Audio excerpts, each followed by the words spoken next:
ہر گناہ کے اوپر دو طرح کے نقصان ہوتے ہیں، آخرت میں بھی سزا ملتی ہے اور دنیا میں بھی اس کا نقصان ہوتا ہے۔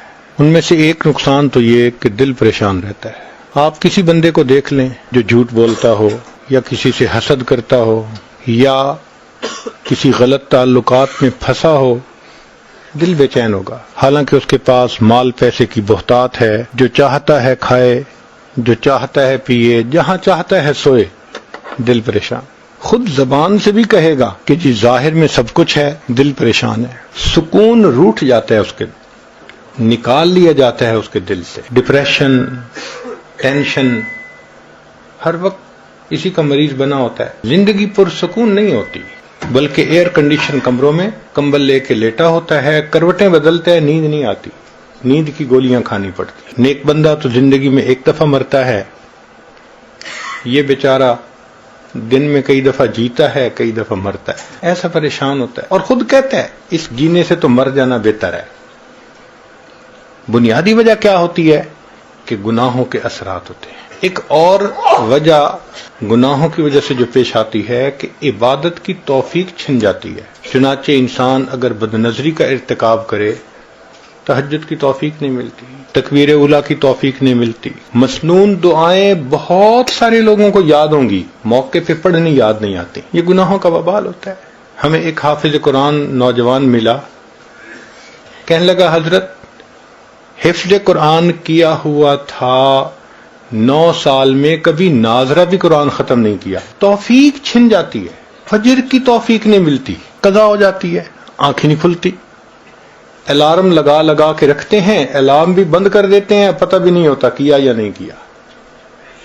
تو ایک گناہوں کا یہ بھی وبال کہ نیک عمل کی توفیق چھن جاتی ہے۔ دعا مانگنے کو دل نہیں کرتا، بس ہاتھ اٹھائیں گے اور آدھے منٹ کی دعا، بس رونا تو بڑی دور کی بات ہے، اللہ کے سامنے آنسو بہانا تو بڑی دور کی بات ہے، آنکھوں میں قحط سالی ہوتی ہے، بارش نہیں ہوتی۔ یہ گناہوں کا وبال ہوتا ہے۔ ایک یہ کہ بے برکتی ہوتی ہے زندگی میں، جو کام میں ہاتھ ڈالو وہی ادھورا، کوئی کام سمٹتا نظر نہیں آتا، ڈیل ہوتے ہوتے رہ جاتی ہے۔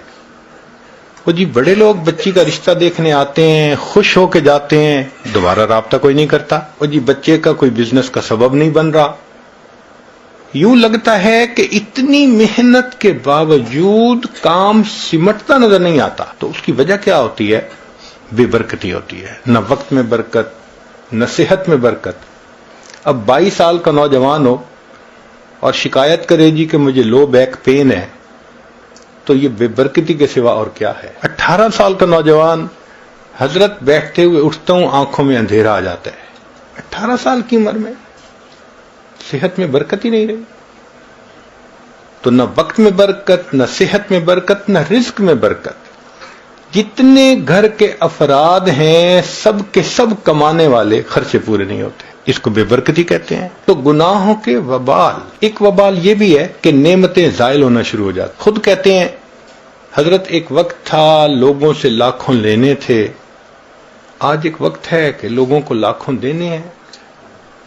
ایک وقت تھا مٹی کو ہاتھ لگاتے تھے سونا بن جاتی تھی، آج سونے کو ہاتھ لگاتے ہیں مٹی بن جاتا ہے۔ کیوں ایسا ہوتا ہے؟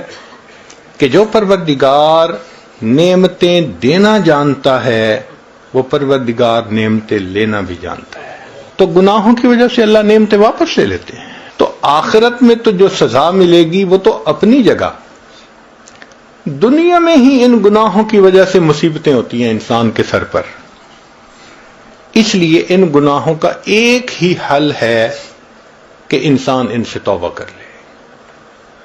یہ نہیں ہو سکتا کہ گناہ بھی کریں اور اللہ بھی راضی رہے، با مسلمان اللہ اللہ، با برحمن رام رام، یہ نہیں چلتا، ایک کا بن کے رہنا پڑتا ہے۔ گناہ کی مثال کینسر کی سی ہے۔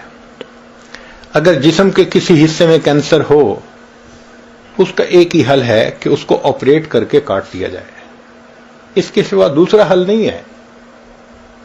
اگر نہیں کریں گے تو یہ کینسر پھیلے گا، موت کا سبب بن جائے گا۔ بالکل اسی طرح گناہ کی یہی مثال کہ اس کا ایک حل ہے کہ توبہ کر کے گناہ کو چھوڑ دیا جائے، اگر نہیں تو اس کی ظلمت ایسے پھیلے گی کہ بالآخر انسان روحانی موت مر جائے گا۔ گناہ کی ابتدا کچے دھاگے کی طرح کمزور ہوتی ہے۔ انسان ابتدا میں گناہ کو چھوڑنا چاہے تو بڑے آسانی سے چھوڑ دیتا ہے، لیکن کرتا رہے تو پھر گناہ کی عادت اتنی پختہ ہو جاتی ہے کہ جیسے جہاز کا لنگر ہوتا ہے، اینکر آف دی شپ، شپ کو اینکر سے باندھ دینا، وہ ہلنے نہیں دیتا اس کو۔ یہ گناہ کی عادت ایسے پختہ ہو جاتی ہے بندے کو پھر ہلنے نہیں دیتی۔ عطا ابن ابی رواح رحمۃ اللہ علیہ فرمایا کرتے تھے کہ اللہ رب العزت نے ایک مرتبہ مجھے الہام فرمایا، عطا میرے بندوں سے کہہ دو کہ جب تم گناہ کرنے لگتے ہو ان تمام دروازوں کو بند کر دیتے ہو جس سے مخلوق دیکھتی ہے، اس کو بند نہیں کرتے جس سے میں پروردگار دیکھتا ہوں، کیا اپنی طرف دیکھنے والوں میں سب سے کم درجے کا مجھے سمجھتے ہو؟ 3 سال کا بچہ بھی پاس ہو تو فحش حرکت کرنے سے گھبراتے ہیں، اور اللہ دیکھ رہے ہوتے ہیں اور ہمیں اس کا کوئی ڈر محسوس نہیں ہوتا۔ اس کا مطلب یہ کہ ہم نے اللہ کی اتنی بھی قدر نہ کی، اتنا بھی لحاظ نہ کیا۔ تو گناہوں کے اپنے اثرات ہیں۔